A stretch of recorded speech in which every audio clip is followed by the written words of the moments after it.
the universe, control the environment, even time? Scientists have picked up where occult practitioners have left off and sought to solve mysteries that the magicians had long tried to understand.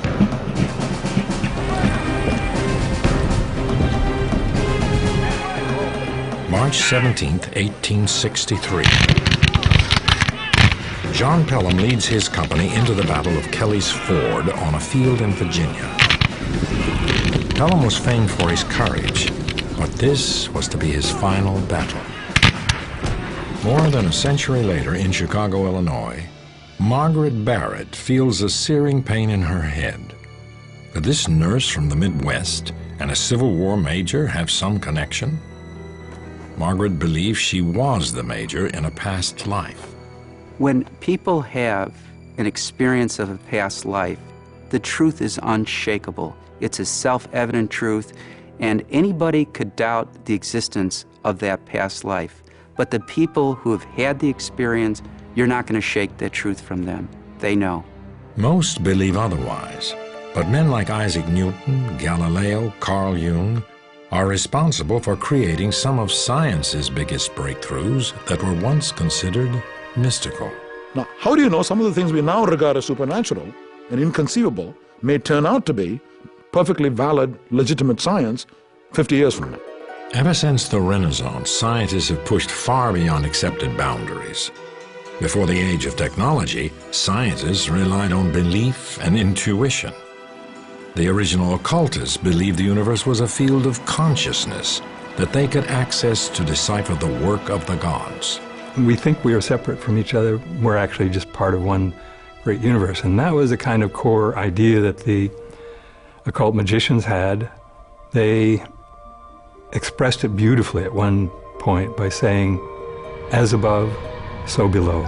It really means that wherever you look, the patterns will be the same at the microscopic level, at our level, and at the cosmic level. These magicians believed that the universe and the mind were linked, a connection that quantum physicists are still trying to prove. And people find this very exciting, the overlay between the way the brain works and the way the universe works. But other New Age practices like channeling and exploring past lives are not accepted. All these experiences that are claimed to be occult sometimes originate in the brain from brain pathology. And this makes you wonder about all of these phenomena, what's causing them. Just because you find that people with temporal lobe seizures experience God doesn't negate the idea of God. But it does make you wonder, what religious experience is all about, because there are neural structures in the brain that predispose you to religious belief and mysticism. The link between magic and science has always been strong. And once the mystical is proven, it can become scientific fact. It's a pursuit that has shaped the world and man's understanding of it from the time of Newton. Isaac Newton was born in the 17th century, when man still believed the cosmos revolved around the earth. He is known both as the father of modern science and the last of the great magicians. Newton was an extraordinary intellect. He was able to concentrate for endless hours, and sometimes it seemed days on an issue. He could keep in mind all of the parts. Newton vividly imagined his theories and only later backed them up with experiments, a practice now known as an altered state of consciousness. People can do this by running or exercising. People can do it by fasting. People can do it by drinking or drugging. People can do it by prayer or meditation. There are many hypnotism. There are many venerable practices over thousands of years where people have altered their state of consciousness. Well, I think creativity really requires something like the acceptance of intuition, acceptance of inspiration as the starting point for ideas that turn out to be profound, important, and even scientific ideas. If you open yourself to the cosmos, you will be filled with new knowledge. Newton was trying to build on the theories of a man who died in 1642, the same year he was born, Galileo. Galileo was mapping the stars and the planets. By then, astrology was a centuries-old science. In the ancient mystery schools, and let's say Egyptians as well as Pythagoreans, Their aim would have been to connect to the gods and implore them to do something, and then the gods, being powerful, would do the thing. Galileo was not trying to contact the gods. He was trying to explain their work. During the Renaissance, scientists followed the teachings of Aristotle. The work of this 3rd century BC Greek were the theories accepted by the Catholic Church. The idea of motion was extremely different from what we presently understand. The notion was that every kind of object or substance had its natural place, with earth at the bottom and then water, air, and fire, and the quintessence that the heavens were made of above that, and that objects tended to remain in their natural places, and that to move them you needed to push on them continuously. He also taught that the Earth was the center of the solar system and that a heavy object would fall faster than a lighter one. These were accepted truths until Galileo. Galileo confirmed that the Earth revolved around the sun. Aristotle believed that matter falls because it knows its place in the cosmos. The hand of its creator guides it to return to its place of origin. Galileo's understanding of gravity was much more advanced, and he used scientific method to prove his theories. Aristotle, who was a great thinker, believed that heavy objects fall much faster than light objects. And he needed 5 minutes to test this. All he needed was 5 minutes to go up in a building, take a rock, take a pea, and drop them at the same time. He never did. And the reason is the concept of an experiment is alien to the human mind. But not to Galileo. He did the experiment and found that they fell at the same rate. So this is why we think Galileo was a great genius, because he said, we can ask questions about nature, not have preconceived notions. We can start with an open mind and say, what happens when you drop a big stone in a tiny pea? And lo and behold, he found something counterintuitive, which anybody can test and verify. Galileo thoroughly discredited the sacred Aristotelian worldview of the Church and paid dearly for it. The cardinals of the Inquisition rejected his theories. He kept publishing, and for his efforts, he was found guilty of heresy. Galileo was placed under house arrest in 1633 and spent the rest of his life under the Inquisition's watchful eye. It took 350 years for the Church to admit that they were wrong. By then, Newton had confirmed Galileo's conclusions. Isaac Newton was fascinating. He was born on Christmas Day. He was a widow's son. He was raised in a kind of austere surroundings and went off to college and kind of never stopped being at college, and studied the rest of his life. From a young man, he studied everything there was in the universe to study. The Renaissance had been fueled by the rediscovery of long-lost early Greek and occult texts. Scholars like Newton were thrilled to discover new ideas in science, religion, and magic. Newton was not only a scientist, he was an avowed alchemist.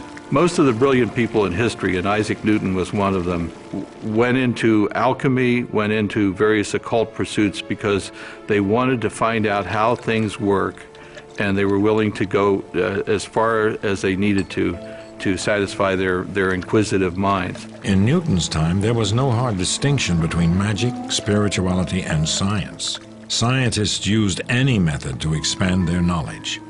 He spent years searching for the crown jewel of alchemy, the philosopher's stone. The stone was not an actual gem, but a higher level of consciousness that would enable scientific and spiritual breakthroughs. Alone in his room with his alchemical experiments, Newton would go for days without food or sleep. People who study creativity say there are several stages. First, you have to learn a great deal, and then you have to let that incubate and kind of bubble inside you, and then it will turn into something like an inspiration. That's what the alchemists were trying to do as well, and what Newton did so successfully. Newton took on Galileo's challenge of refuting Aristotle. When he applied his mind to Aristotle's theory of falling objects and the orbit of the planets, he made the most important discovery of physics: gravity. It was groundbreaking. When Newton thought about gravity, he had to conceive of the idea that two bodies can attract each other at a distance. And even today we have trouble figuring out how that happens. I mean, how is it that the sun knows that Jupiter is there? Who knows? The emerging breed of empirical scientists were very uncomfortable with the whole idea that something could affect another object without touching it, without being connected to it in some way. Then we have Newton coming in with this mathematical theory that accounts perfectly for astronomical observations, but it requires there to be a force between these two different objects, and there's nothing in between. So he was basically stuck with action at a distance, no matter how uncomfortable it made him or anybody else. Newton was also the first to discover the properties of light and believed that light was composed of particles. Aristotle's worldview didn't accept the idea of atoms, of indivisible components of objects. But it's clear from, for instance, Newton's writings on light that he had some definite ideas along those lines, that he thought of light as being a stream of tiny, rapidly moving particles of some sort, corpuscles, as he wrote. In 1687, Newton published his masterwork, Principia, and he became an international sensation.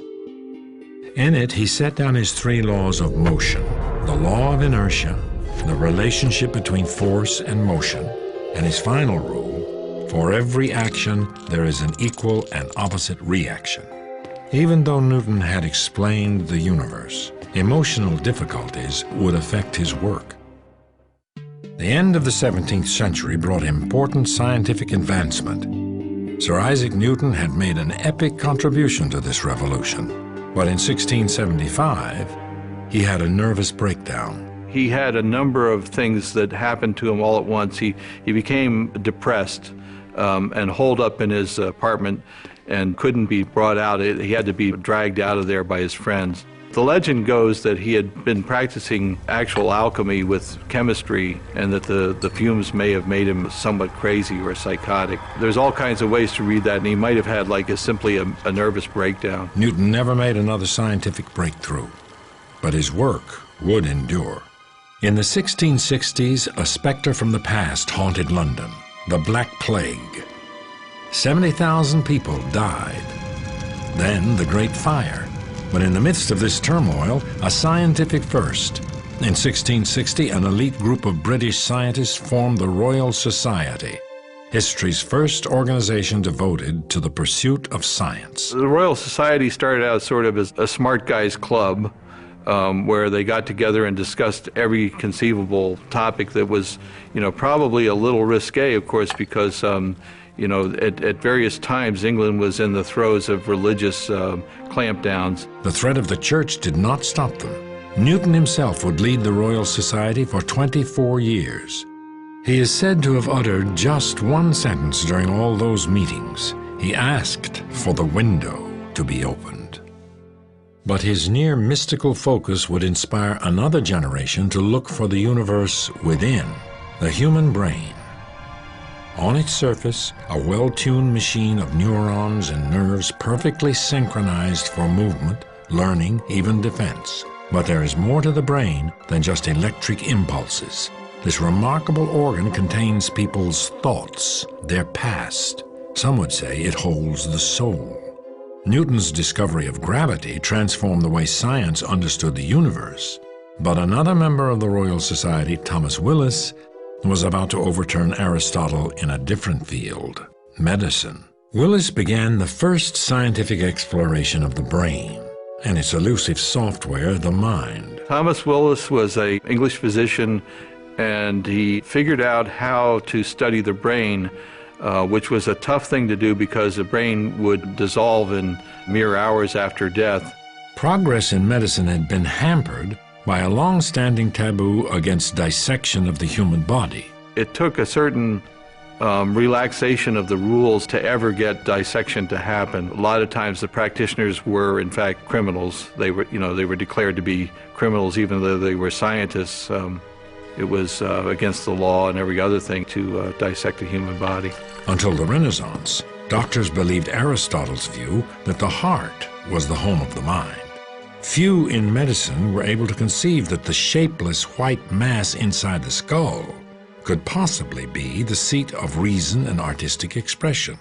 Willis suspected that the brain held more than his colleagues assumed. So he figured out a way to preserve it and then was able to distinguish all of the parts of the brain which nobody had really come to grips with before. Like Newton, Willis was an alchemist willing to experiment to get to the truth. Willis was the first to dissect the nerves leading to the brain. He explained how they functioned together. His lectures held his audiences spellbound. In 1664, he published Cerebrae Anatomy, at the time the most comprehensive study of the brain. A young student named John Locke built on his work and investigated the nature of thinking itself. Locke was primarily a philosopher. In 1660, he published his Essay Concerning Human Understanding, distancing himself from Aristotle. Locke really challenged the Aristotelian notion that ideas were innate in the human mind, and instead focused on the development of ideas and the developmental process and the ways the brain apprehended the universe. It was really one of the first efforts to describe a neuroscience and what the brain actually does. Neuroscience became a new discipline that is still full of mystery. I think it's true that there's the brain, there are neurons firing, and there's the mind. Okay, but regarding the mind itself, we have barely scratched the surface of how it works. What do you mean by creativity? What do you mean by consciousness? What do you mean by self-awareness? Scientists now understand how much of the brain works inside the skull, but are still trying to discover how the mind can affect the world outside of its casing. In Paris, medical astrologer Franz Anton Mesmer stumbled almost by accident upon hypnosis. At the time, Mesmer was experimenting with magnets as a means of curing illness. Well, Franz Mesmer would have people sit in a tub, and he used magnets with these tubs, and it was often referred to as anomagnetism, which is interesting because magnets have recycled again today, and medical doctors are using electromagnetism as a way of healing. Mesmer first believed that the magnets exerted the invisible force of animal magnetism. Later, he thought that the force emanated from within him, and he abandoned the magnets.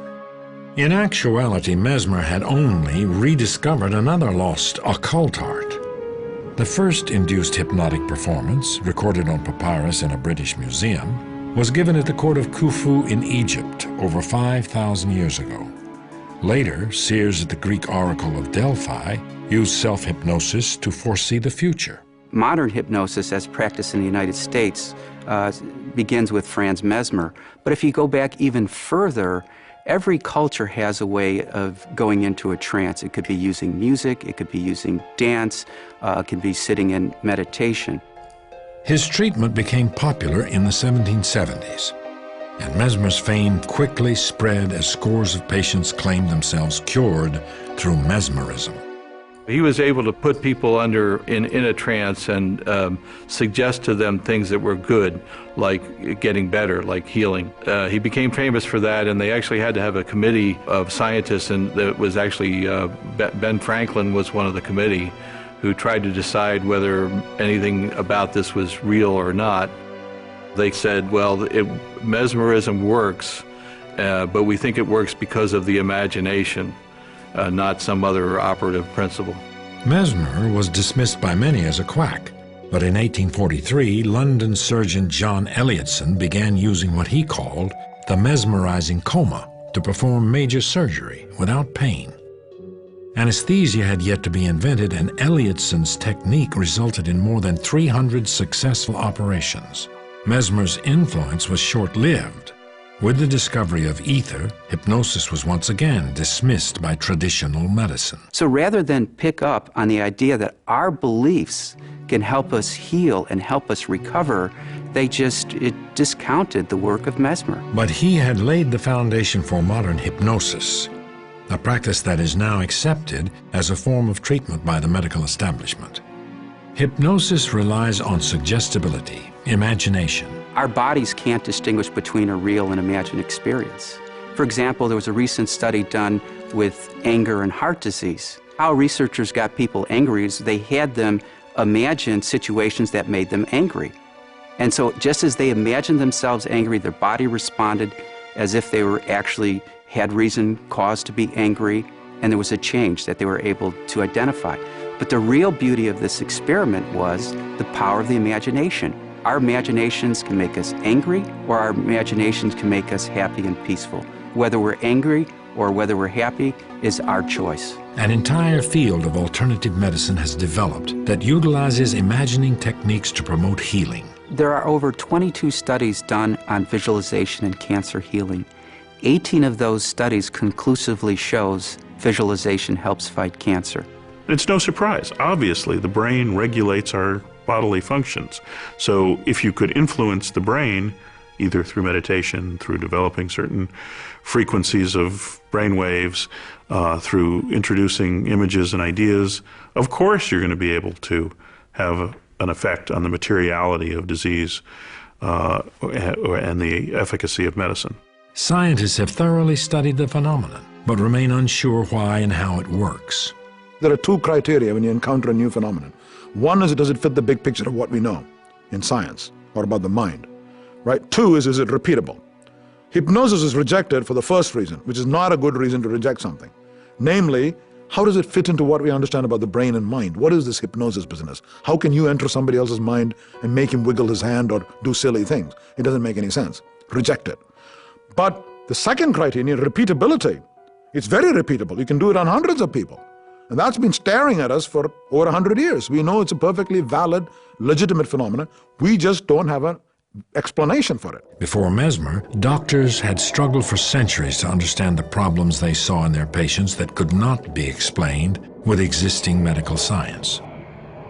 Conditions like insanity and hysteria were treated using a vast array of misguided cures, from leeches to exorcisms. Things like what we now call schizophrenia or depression, those kinds of things looked like some kind of infection by demons. No one ever thought the brain could be their source. Locke's essay on human understanding gave rise to a new science, psychology. In 1885, a 29-year-old Viennese doctor named Sigmund Freud was struggling to cure the hysteria he encountered in many of his female patients. Freud had begun his medical career researching the nervous system, but nothing in accepted science could help his patients. In 1885, humanity was on the move. Carl Benz has created the first gasoline-powered vehicle.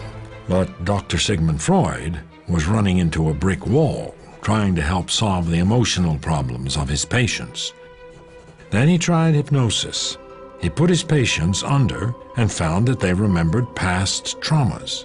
Physicists had recently developed a new understanding about energy, that it could not be destroyed, only transformed. Freud was inspired by their work. He was brilliant, he was opinionated, and he was a pretty good learner. So he was looking around and he saw the systemized knowledge that was coming into force in what was called natural science, eventually became physics. He just lifted those metaphors out, put them into the psyche. Freud discovered the unconscious. Freud saw the human personality as a psychic energy system. Energy that was not expressed consciously was diverted into the patient's unconscious, where it created neurosis. Freud identified repressed sexual energy as the root cause of all mental illness. And his ideas are still very much in force. We still think about our deepest motivations being hidden and supplanted by replacement motives and so forth. That's a Freudian extrapolation of the physics model into a psychic domain. Freud invented psychoanalysis as a method for releasing the sexual traumas buried in the unconscious. This was the new frontier of the study of consciousness. And though much of Freud's work would eventually fall out of favor, his work provided the foundation for modern psychology. The conservative Freud would never have identified himself as an occultist, but one of his followers would prove to be both a pioneer in the field and an occult practitioner. He wanted to know everything about everything. He read everything. He traveled to Africa. He traveled to India. He traveled to America. He was somebody who had a voracious appetite for experience and for trying to understand the psyche in all times and places and all locations on the globe. Carl Jung was born 10 years before Freud invented psychoanalysis. The son of a minister, Jung conducted experiments in spiritualism. He became a psychologist to explore the dimensions of the mind, but never lost his lifelong fascination with the occult. His hero, Freud, became both a mentor and his nemesis. He didn't meet Freud until 1907, and when they met, they spoke for 13 hours straight. And one of the things that came up was the occult.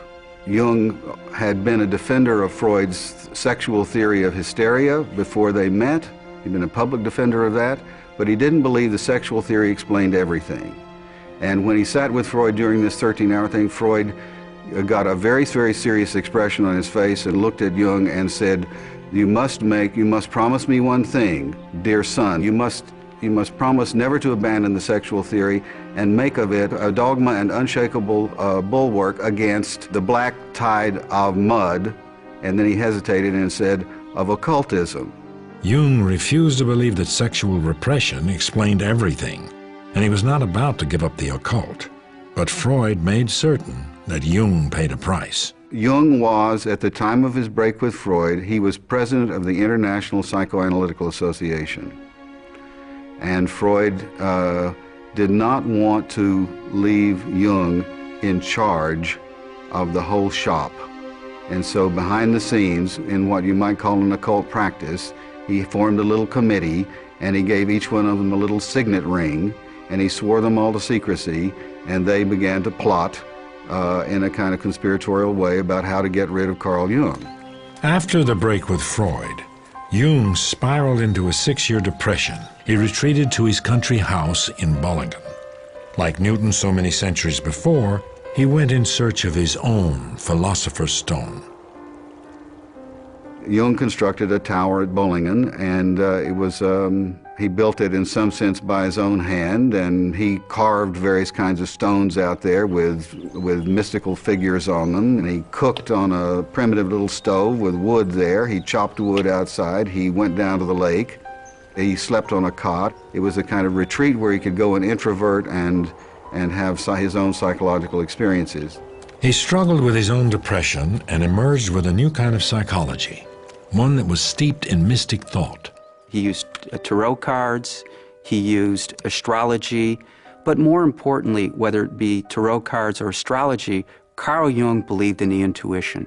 Carl Jung once said, the therapist's job is to get his or her patient in touch with the intuition, and when the therapist has done that, the job is basically done. During his retreat, Jung concluded that astrology, alchemy, mythology, and the I Ching were ways the first magicians understood the human consciousness. His biggest breakthrough, he saw the psyche as an energy field far bigger than a single personality. He called this the collective unconscious. The collective unconscious includes all the things that are not personal to us, that transcend that. They're the transpersonal or impersonal contents of the unconscious that Jung called archetypes. They're the typically human components that don't have anything to do with us necessarily just personally. They're not about our personal experiences. It's not about our mother or our father. It's about the very idea of mother and father. Both Jung and Freud practiced the altered state of consciousness used by magicians to gain their deepest insights. For Freud, this was a method of free association, and for Jung, this is a method of active imagination, where you deliberately induce a fantasy and you talk to aspects of yourself that are personified in image form. This would be like in the occult or in mediumship or in seances, thinking that you're talking to the dead when you're actually talking to yourself or your many inner selves. While Freud had isolated the personality into a bundle of neuroses driven purely by sexual repression, Jung had brought the individual to higher ground, a place within a broader humanity that had meaning and continuity. We have both a personal unconscious and a collective unconscious. So the personal unconscious is more aligned with our soul, And then our collective unconscious is the wisdom, the archetypes, the myths, the universalities that anybody can tap into. So we all have our own personal path that we're on, and we all have a collective path. Jung's ideas have inspired many New Age practices. Channeling might possibly come from something like Jung's collective unconscious. Probably most people who are channelers would say it comes from a higher level of wisdom. And maybe it's the same thing. It certainly is a related kind of concept to the collective unconscious. But the typical presentation is as if there's some being, a departed soul, or maybe a group of them who now exist in some other dimension, but have chosen to help us out by channeling some of their wisdom through one of your friends or neighbors. In Jung's work, dreams could yield valuable insights. Some psychologists have taken this one step further into a technique called lucid dreaming. Lucid dreams are a special category where not only are you dreaming, but you know you're dreaming, and you actually may even be able to directly influence the direction of the dream. But Jung's influence did not stop with psychology. His work inspired a physicist who would try to forge a connection between the occult and science. For centuries, the study of the universe and the mind were separate disciplines. In 1905, the 30-year-old Jung met a young German man working as a clerk in a Swiss patent office, Albert Einstein. In some ways, Einstein was a mystic at heart. As a child, he had observed the movements of a compass needle and vowed that he would one day learn the mind of God. Like Newton, he would enter an altered state of consciousness which he called mind exercises, and intuitively arrive at his discoveries. Only later, Einstein would back them up with formulas and proofs.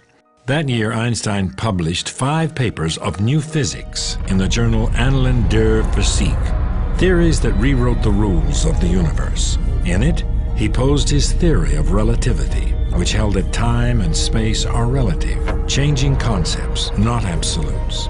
Newton developed these wonderful things, the laws of motion and gravity and so on, which appeared to be just like clockwork. And it made everybody pretty happy, even though it was revolutionary at its time, because they discovered that the universe was a big giant clock and it all worked in an orderly way. Einstein came along and said, well, yeah, that could be true, but also it's relative. And it turned it all upside down again. In Einstein's autobiographical notes, he would ask Newton for forgiveness for revolutionizing the science of physics. Einstein had finally solved a contradiction Newton had observed an age ago in the behavior of light, that it acted like a wave, but sometimes like a particle. And in the process, he finally proved Newton's intuition about the existence of atoms. The photoelectric effect, as it's called. If you shine a bright light onto a piece of metal, it'll knock electrons loose. And the wave theory was simply not accounting for the details of how that happened. Then came Einstein in 1905 and was able to account for the photoelectric effect perfectly by saying that when light interacts with the metal, it comes in discrete bundles of energy that depend only on the frequency of the light and not its intensity.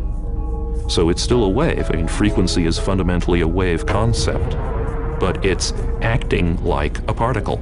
Years later, Jung reported that Einstein's genius had influenced his entire body of intellectual work. And Einstein's photoelectric theory laid the foundation for the later contradictions of the subatomic world, quantum physics. Consciousness appeared to affect the universe. Einstein had a very strong, basically philosophical conviction that a theory of physics should be complete, that if you know everything there is to know about a system, you can predict everything that it will do thenceforward. In quantum physics, there is no absolute. Everything changes according to observation. Einstein famously said that God does not play dice with the universe, and he repeated this often enough that one of his colleagues, the attribution varies, told him, would you stop telling God what to do? Einstein rejected quantum physics, but quantum physics could not be ignored, and the concepts of the occult would help some understand this uncharted territory. To the new breed of quantum physicists, the mind itself played an integral role. How matter behaved depended completely on the observer. The idea that physics, or that the physical reality is somehow a construct of the mind or is dependent on it, is certainly one of the ways that you can interpret quantum mechanics. And this is one of the reasons there's so much argument generated, because some people really like that idea and some people really hate it. Quantum physicists call this the observer problem. If only conscious beings can be observers, then we're intimately hooked in to the very existence of reality. Without us, there would just be this expanding superposition of possibilities with nothing definite ever actually happening. 15 years after Einstein published his groundbreaking papers, Wolfgang Pauli, barely out of his teens, wrote a brilliant exposition of Einstein's relativity theory. The two pioneers of quantum mechanics, Max Born and Niels Bohr, encouraged Pauli to join their field. These mind-numbing problems became Wolfgang Pauli's obsession. Though a difficult and troubled man, Pauli was a master of intention. Other scientists called it the Pauli effect. His colleagues in the experimental laboratories in physics said, please, please stay away, because sure as he would arrive in the laboratory, all the experiments would stop working. They even claimed that if Pauli went by the town in a train, that the experiments would stop working. He, like many of the others we think of as great scientists, was consummate intender. He could intend what was about to happen, and it would happen in a certain sense. He was one of the most creative figures in quantum mechanics because of that. Pauli, like Newton, fell deep into this work, and eventually he had a mental collapse. In 1948, he went to the newly created C.G. Jung Institute to seek help from the now famous psychologist. As he walked into the room, the Pauli effect occurred. A vase suddenly fell to the floor. Both men would later say that when the vase shattered, they recognized their destiny. Together, they would try to comprehend the universe using both physics and psychology. Pauli became one of the great contributors to the development of quantum physics, partly because of the intuitions that were fed, at least in part, by that kind of collaboration with a great intuitive thinker in a completely different domain, Carl Jung. And similarly, Jung understood much more and was able to express more usefully the kinds of things that he knew because of Pauli's contributions. The incident itself led them to develop the concept of synchronicity, where two supposedly random events collide to create meaning. Synchronicity, as Jung defines it, is a correspondence between an inner psychic state, psychological state, and some external event. The correspondence having a high degree of improbability, so that it appears random or accidental or merely coincidental or merely chance. Jung and Pauli combined their brilliance and intuition and arrived at a theory of the universe. If matter behaves according to observation, then have human beings made their own reality? Have people's collective thoughts and dreams created our world? It's a notion that many scientists reject, but it echoes the occult. The ancient occultists' idea of a latent consciousness that's pervading the whole world would make some of the interpretations of quantum mechanics a great deal simpler, because if consciousness is essential to the act of observation, to bringing a definite reality out of these quantum clouds of probability, life in some ways gets simpler if there are other sources of consciousness out there besides just us. The latest attempts to produce Einstein's unified field theory is string theory, which marries Newton's physics to quantum physics in a new theory of gravity. String theorists believe that at the smallest level imaginable, all matter is made up of vibrating strings. Those differences in observations in quantum physics are not due to the unconscious creating the universe, rather due to tiny variations in vibrations. String theory unifies the small and the large. We have Einstein's theory of general relativity, which is a theory of the gravitational force, and it works very well at explaining the large scale of the universe. We have quantum mechanics, which is the theory of the very small, and it also works extremely well. The trouble is these theories are not compatible. You cannot construct a theory of quantum gravity by any of the conventional approaches. String theory looks extremely promising in that regard because it is innately a quantum theory. If true, it implies a fascinating realm of parallel universes and multiple dimensions. The way string theory does an elegant thing is that it says, okay, there are these tiny little things called strings, and they make up all other particles that there are in the whole universe. And these strings are really just energy. And therefore, we've now gotten down to the very, very tiniest particle or element of what there is. And then since they're all just energy, that we can think of ourselves as merely energy, which would be very satisfying for many people. There's a religious way to see that, and there's a chemical way and a physical way to see that. But these theories may never be proven. Scientists have affected our world with work that has at first appeared magical. In 1895, Conrad Röntgen was experimenting with cathode rays when he noticed a green glow on a painted screen on his workbench. But the cathode ray tube was covered with black paper, which meant that these invisible rays passed through a solid. Experimenting further, he discovered that the rays could pass through skin, revealing the bones of his wife's hand. Imagine people's reaction to that. Imagine somebody told you, here's a table, and there's a drawer, and then inside it, there's some film, and I'm going to pass these mysterious rays through your hand, and you see your bones. Now, people would say that's supernatural, that's occult. In fact, nobody believed him. And he said, I'm not going to publish this in a scientific journal because it sounds almost occult. So in fact, I'm going to publish it in a newspaper.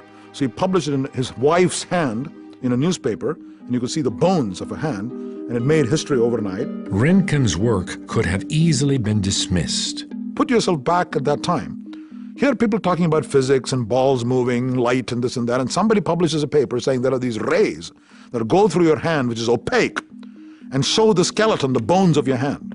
You'd have said, this is garbage. This is occult. Okay? But it turned out it's not occult, it's a real phenomenon. But the difference is it was immediately repeated by 1,000 laboratories all over the world.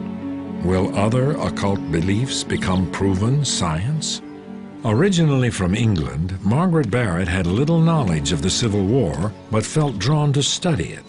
One day she happened upon a picture of John Pelham and noticed a striking resemblance. The gallant Pelham, as he was known, was killed by a Union shell at the age of 24. Does he live on in Margaret? Margaret suffers from chronic migraines. She's had brain surgery for what I believe is the same injury that John Pelham died from. John Pelham died when a shell exploded in the back of his head and pressed in his skull. And Margaret has had the same problem through which she's had brain surgery. So what is to be made of Margaret's belief in the apparent connection between Pelham's death and her condition? When I do a past life regression, the first thing I do is try and create a bridge. The bridge is some connection from the current life to a past life. It could be a fear, a phobia, it could be a job, a relationship. It really doesn't matter. Sometimes even had dreams turn into be bridges into the past life. So once I do a thorough history, then I start to hypnotize a person. So what we try and do with a past life regression is help people learn from their previous lives so they don't make the same mistakes in their current life. Are we left with imprints of those who lived before us? We have this action and intelligence at a distance. The thing is, we have to connect to it. We have to be conscious of this possibility. Will discovering past lives someday be as commonplace as X-rays? Most scientists reject the idea. In the case of run gun, you did the experiment, everybody could repeat it, we accept it. In the case of Galileo's small stone and big stone, any child can go and repeat it. But that's not always true. Let's take velocity of light, and Einstein said it's finite. It took very, very detailed quantitative experiments to prove that was correct. You can't just do it quickly. Maybe some of these phenomena are so elusive and so tiny that it's going to take ages to disprove. But this sounds like a cop-out to me. It just doesn't have a ring of truth. If you can't test a proposition, there's no way of testing it. It's not even part of our knowledge. It's as good as gibberish. Some explain past lives as simple associations. And you say, well, I have seen this before, and yet I couldn't have. How is that possible? Well, maybe it was my previous birth. That's the only way this could have happened. Because there's no way I could have met you, for example, prior to this evening, but I have this distinct feeling of having met you. How is that possible? Oh, maybe it was my previous birth. It's not your previous birth, it's your memory playing tricks on you. Progress has long been achieved by innovators who were willing to go far beyond accepted reality. In an interesting way, it almost seems that the evolution is really a kind of revolution, if you will. You sort of revolve through the same set of ideas, express them in different ways, find new tools for probing more deeply into the core understanding. But ultimately, we're looking at the same picture, the same universe, hopefully refining the understanding a bit, but we're working hand in hand with the ancient magicians. Today, the mind is as mysterious as the universe once was. Will scientists one day discover that human beings create their own reality? We're going to get some very big breakthroughs through science, but it's going to come by science looking at what some might call the occult. There are certain things that I find very interesting in New Age beliefs because I think they make explicit things that science just hasn't gotten to yet. I think everything that we don't have a scientific explanation for today, we will eventually have a scientific explanation for. Only time will tell what breakthroughs are in store at the crossroads of science and the occult.